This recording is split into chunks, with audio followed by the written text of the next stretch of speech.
All right, now that we've talked a little bit about the stance of sprinting for acceleration, now we want to try to get into our first and second, maybe even third and fourth step mechanics, okay? So, after we get out of our stance, this is the type of position that we want to be in. And again, we're looking at some angles. We're looking at some postures, some body angles, some body positions for proper acceleration. Okay, one of the things that we're looking at is the shin angle. The tilt of this whole body is going to be dictated by this shin angle.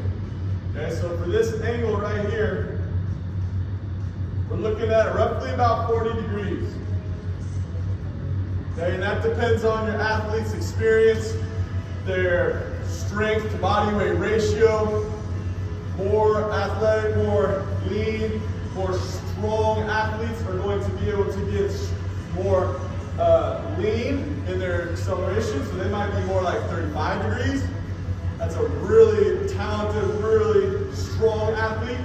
Or maybe they're not quite that strong, so maybe they're going to be closer to 45 degrees.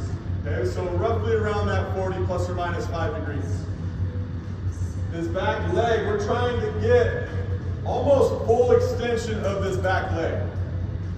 Full extension is going to get us as much strength and power as we can out of that push.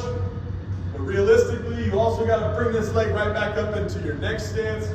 So a lot of times with world-class sprinters, they might get full extension on their very first step, but a lot of times they're not quite full extension after that. So full extension is something we're going to go ahead and teach with this drill that I'm going to talk about, but it's not critical that they do it on every step during their acceleration phase.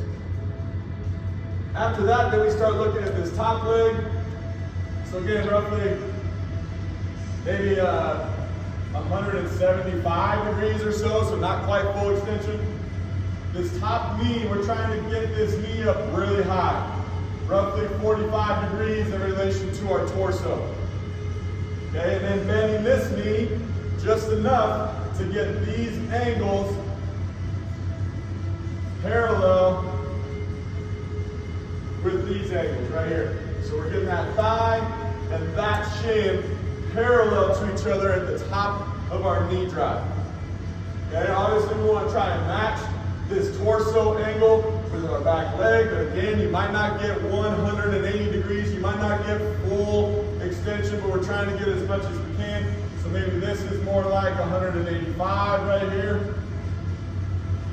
We want to keep that head down. We want to get this back arm up nice and high. This elbow might be bent just a little bit, and we want to get this front arm up nice and high in the front.